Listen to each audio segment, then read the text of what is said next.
Saya dah baca satu posting dari Telegram Cinta Gaza Malaysia yang ada tulis pasal apa yang disampaikan oleh seorang wartawan Gaza yang bernama Iman Zakut.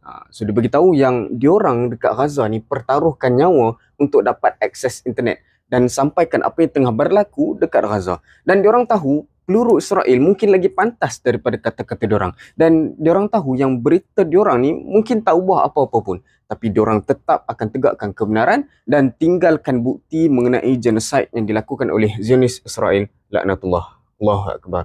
Para wartawan rakyat dekat bumi Gaza, Palestin pertaruhkan nyawa untuk sampaikan kebenaran kepada seluruh dunia. Tapi kita pula sekurang-kurangnya gerakkanlah jari kita untuk share dekat media sosial tentang apa yang berlaku dekat saudara-saudara kita dekat sana. So sekarang ni dah sampai fasa untuk kita sebarkan kepada seramai mungkin dekat friends, followers kita dekat media sosial. Sekarang ni dah tak cukup sekadar kita baca untuk kita sahaja kemudian kita scroll. Kena share, kena sampaikan. Dan jangan bosan, jangan berhenti untuk bercakap pasal Gaza, Palestin. Dan kita juga ada peranan untuk menjadi penyambung lidah Palestin untuk sampaikan kebenaran. Dan sekarang ni pun para aktivis Global Semut Flotilla yang datang dari berpuluh-puluh negara dah semakin dekat dengan Gaza. So kita doakan supaya Allah bantu perjuangan mereka untuk sampaikan bantuan kepada saudara-saudara Islam kita di bumi Gaza, Palestin. InsyaAllah.